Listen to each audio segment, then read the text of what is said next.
Assalamualaikum warahmatullahi wabarakatuh. Waalaikumsalam.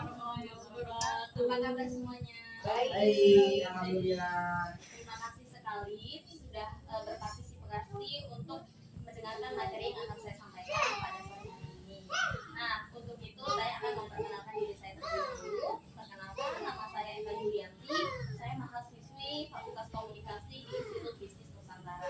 Dan pada kesempatan sore kali ini saya akan menyampaikan sebuah materi mengenai cara menghindari sifat boros.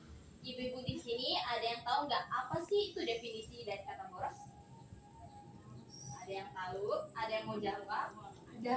Ya, Boros silakan. itu selalu menghambur-hamburkan uang, terus melihat apa yang dilihat kita mau beli, itu namanya boros. Benar sekali, jawaban yang sangat bagus.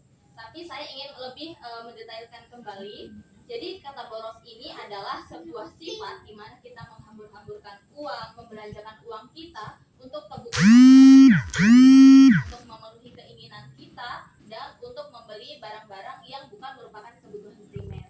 Nah, oleh karena itu sebaiknya kita semua di sini, ibu-ibu di sini termasuk saya, menghindari dari perilaku boros. Ada manfaat tersendiri ketika kita terhindar dari perilaku boros.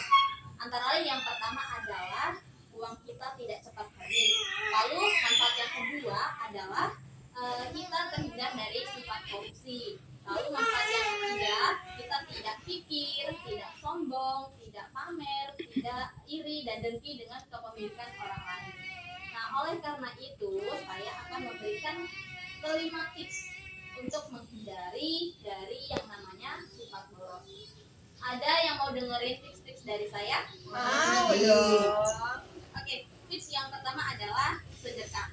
Ibu-ibu di sini kalau dapat uang jangan lupa buat sedekah ya, karena sedekah itu membawa keberkahan atas apa yang kita peroleh.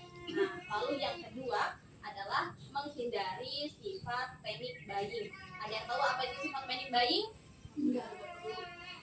Betul sekali. Sifat panic buying yaitu membeli segala sesuatu yang tidak kita perlukan. Contohnya ketika kita masuk ke dalam mall, kita hanya ingin ke supermarketnya saja, kita cuma mau membeli kebutuhan pokok. Tapi ternyata ketika kita melewati perjalanan tersebut, kita melihat ada baju yang sale 70%, baju diskon 50%, sehingga membangkitkan emosi kita untuk memenuhi keinginan kita yang sebenarnya itu bukan merupakan kebutuhan prioritas. Lalu tips yang ketiga adalah ketika akan membeli suatu barang, maka kita harus menerapkan 3 pertanyaan. Pertanyaan yang pertama adalah apakah barang tersebut kita butuhkan atau hanya kita inginkan? Kalau kita butuhkan, artinya barang tersebut memang kita perlukan untuk kita pakai dalam kehidupan sehari-hari. Namun jika hanya diinginkan, maka keperluan kita untuk membeli barang tersebut dapat kita tunda. Nah, lalu pertanyaan yang kedua adalah apakah kita akan menggunakan barang tersebut? Ketika jawabannya tidak, maka jangan membeli sesuatu yang hanya menjadi pajangan. Lalu pertanyaan yang ketiga adalah seberapa sering? Artinya, ketika kita memutuskan untuk membeli suatu barang, apakah barang tersebut akan sering kita pakai? Kalau tidak, lebih baik kita memendingnya untuk tidak membeli dalam sementara waktu. Lalu tips yang keempat adalah menguninstall aplikasi marketplace. Di sini, ibu-ibu di sini ada yang punya aplikasi jual beli online? Ibu, Belum. Ibu, ada Bu? Banyak. Ada yang sering belanja lewat aplikasi jual beli online nggak? Sering sekali ya. Nah, untuk sekarang kalau kita mau menghindari sifat boros, tolong sekali di uninstall aplikasi tersebut. Karena kadang tuh kita suka iseng, masuk-masuk, iseng-iseng, buka-buka beranda, katanya ada diskon, jadinya beli. Dan itu mempengaruhi kondisi keuangan kita. Lalu tips yang terakhir adalah berhitung. Ibu-ibu, sekarang saya mau nanya, berapa banyak sih pengeluaran yang ibu-ibu keluarkan untuk hal-hal yang tidak prioritas?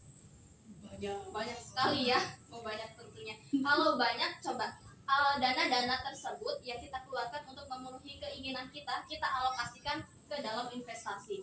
Lalu ketika kita mendapatkan bunga 10% per tahun, sudah berapa banyakkah uang yang akan kita dapatkan apabila kita menginvestasikan uang kita dan tidak membelanjakannya untuk hal-hal yang tidak konsumtif.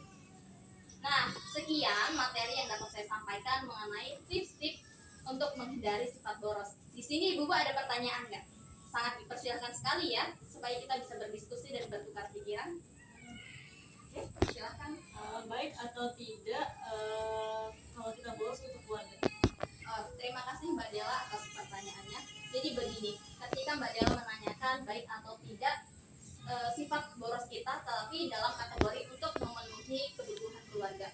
Sekarang saya mau bertanya balik dengan Mbak Dela. Apakah kebutuhan keluarga tersebut merupakan kebutuhan yang urgent atau bukan? Yang tidak urgent. Nah, kalau kebutuhan yang tidak urgent, maka sangat disarankan sekali kita tidak perlu memenuhi kebutuhan tersebut, karena segala sesuatu yang kita keluarkan hanya berdasarkan emosi itu merupakan dalam kategori sifat pemborosan. Lalu terima kasih atas pertanyaannya. Lalu ada lagi yang ingin bertanya? Ayo Bu. Bu, ayo dong Bu. Ada nggak? Untuk boros itu ya kalau memang kita dipikirkan dalam pengeluaran itu selalu boros ya, gimana itu cara menanggulanginya supaya kita bisa mengatur keuangan supaya tidak boros gitu.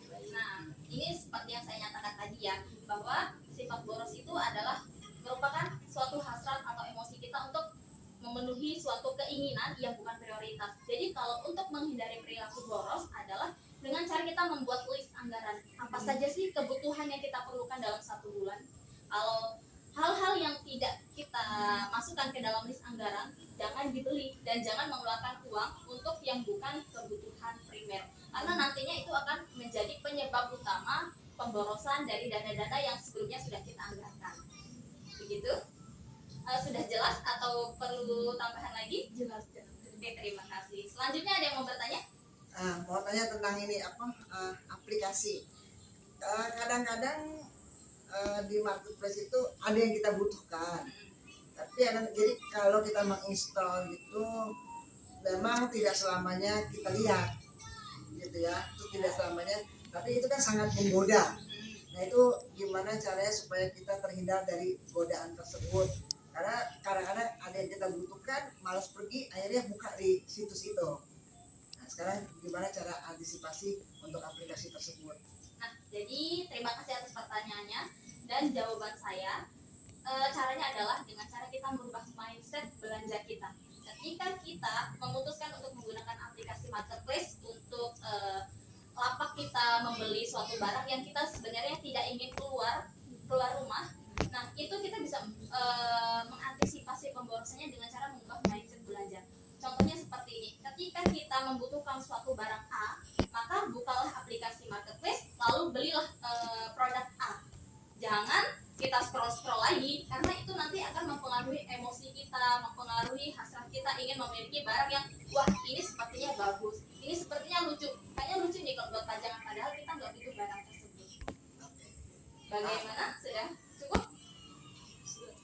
Oke, terima kasih ibu-ibu sekalian. Jadi ada 3 hal yang ingin saya sampaikan sebagai kesimpulan. Yang pertama mengenai sikap boros. Sikap boros adalah suatu sikap kita menghambur-hamburkan uang, anggaran kita demi untuk memenuhi suatu keinginan yang bukan kebutuhan primer. Lalu ada manfaatnya kita menghindari sifat boros. Yang pertama adalah untuk menghemat uang kita, yang kedua adalah untuk menghindari sifat korupsi, yang ketiga adalah untuk menghindari sifat iri, dengki, sombong, pamer harta, kikir, dan segala macamnya. Lalu yang kesimpulan yang ketiga adalah mengenai tips bagaimana agar kita dapat menghindari perilaku boros. Yang pertama adalah sedekah, yang kedua adalah hindari sifat panic buying, yang ketiga adalah sebelum membeli suatu barang atau produk, berilah 3 pertanyaan terlebih dahulu. Pertanyaan yang pertama, kita butuh atau ingin. Pertanyaan yang kedua, kita seberapa sering kita memakai barang tersebut. Yang pertanyaan terakhir adalah apakah kita ingin memakai barang tersebut. Lalu tips yang keempat adalah dengan cara kita menguninstall aplikasi marketplace. Dan tips yang terakhir adalah berhitung. Jadi ibu-ibu sekalian, sifat boros dapat kita hindari mulai dari sekarang, mulai dari menerapkan dan mengaplikasikan tips-tips yang sudah saya berikan dalam kehidupan sehari-hari. Semoga bermanfaat ya materi saya kali ini. Bermanfaat sekali. Oke, terima kasih banyak. Semoga kita semua terhindar dari sifat boros dan kita semua selalu dalam keadaan yang baik dan juga sehat. Amin. Terima kasih. Assalamualaikum warahmatullahi wabarakatuh. Salam.